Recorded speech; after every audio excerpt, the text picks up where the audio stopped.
Matt York is a local musician who has been described by the Patriot Ledger as having a retro tone reminiscent of Bob Dylan or John Prine. High praise. Julie invited Matt via Zoom to talk about his music, the music world in general at this time, and, lucky us, to perform. Julie? Matt York, you are a local musician. Can you tell us a little bit about your background and how long you have actually been in the music industry? I sure can. I've been doing this since I was in high school. I started playing when I was young. I grew up in Foxborough, Massachusetts, and started playing the clubs of Boston when I was a teenager. And pretty much all my life, I've been doing this in some form or another. And while you haven't been able to play gigs for quite a while, and you're getting more and more of them as you went along, and you have been recording your new album. Can you talk about that whole process?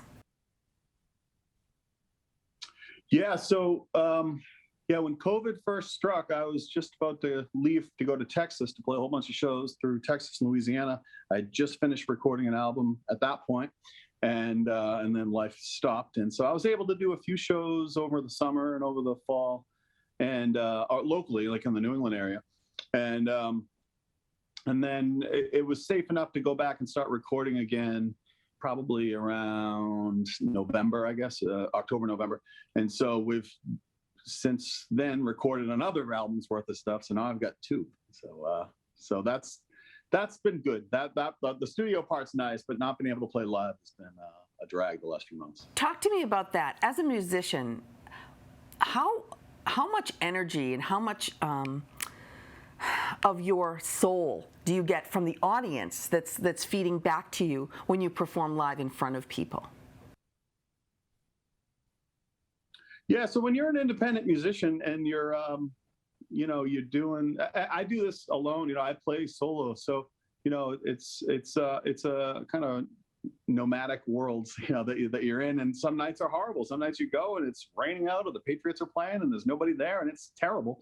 And then other nights it's terrific. I think more than the audience, it's, I go to a number of different places throughout the Northeast, and, I've developed relationships with the sound guys and the people that book those places and the people that own those places. And so, I miss those relationships, things where, it's people that I might only see 4 or 5 times a year, but I always enjoy seeing them. And so, I miss seeing those folks probably more than anything. Awesome. The music industry has been changing dramatically over the last decade anyway, now even more since the pandemic. So do you see that the changes that have been brought about because of this are permanent, or will everything go back to the way it was before?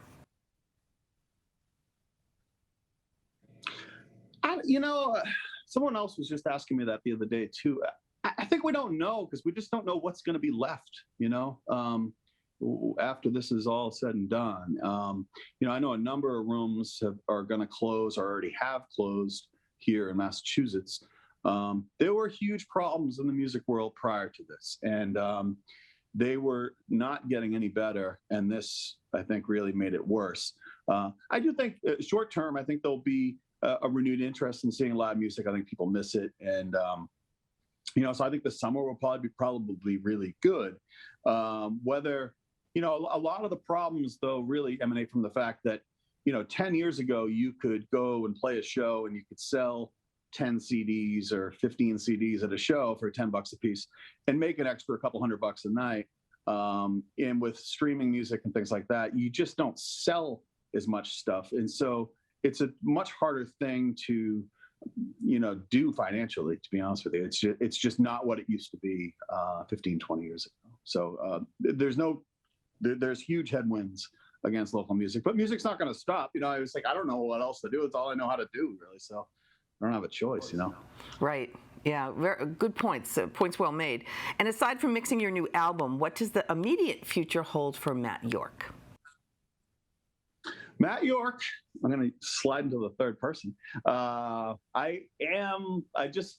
planning my first show of 2021 at the end of the month down in Providence, which will be nice. And I do have something booked in April in Massachusetts, assuming that the restrictions are lifted for live music here. So, I'm hopeful that I'll be kind of busy all spring and summer once things return to normal, and we'll see what goes from there. But, like anything, somebody made the joke that musicians are the least essential employees that there are. And it does kind of feel like that. But certainly music has not been, I think music has been essential for a bunch of us just listening to it, or, the effect that it's had on us all during the pandemic. So I don't know. I'm anxious to see what the future holds. Yeah, and music is like you said, it's never going anywhere. Maybe the modes and methods of delivery and performance will change, but people's love for music will always, always remain. And I like to ask everybody I interview, what silver linings have you found, if any, because of COVID-19? Musically, or just in general, just life in general. In general. Julie, I'll tell you, and you can vouch for this. Someone once told me when I was young that learning how to play guitar really allows you to marry way over your head, and so I've got to do that. And so I have a terrific wife, and we've had a wonderful time together. We really have. We've had a lot of tough breaks like everybody else during COVID, but we've kind of been laughing our way through it the whole time. So that's been the number one silver lining for sure. Right, spending more time with your family. A lot of people have said that, and they've actually gotten to know their family and their kids better because of the amount of time that everyone is spending together. Well, we are thrilled that you're going to be performing for us one of your new songs that you wrote yourself. That's going to be on your new album. You want to give a little intro into it before we reset and set you up?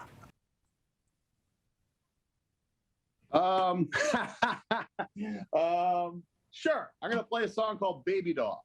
And it's going to be on the new album. And I'm excited about how it came out in the studio when we recorded it.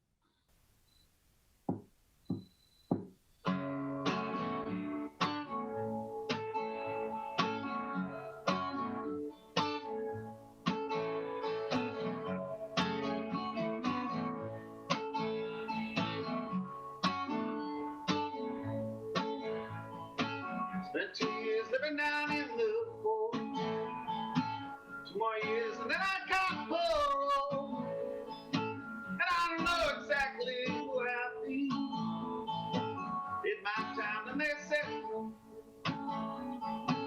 it's my time and they said.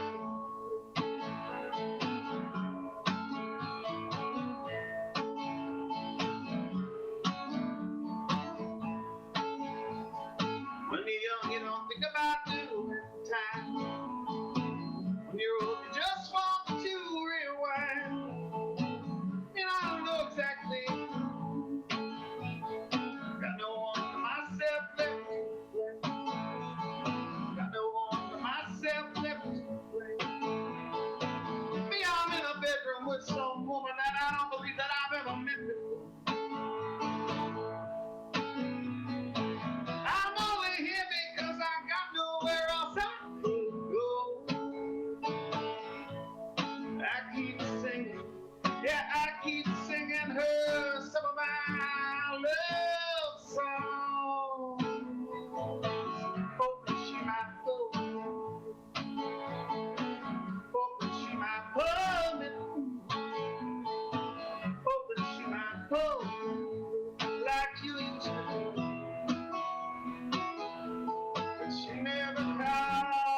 Thank you, Matthew.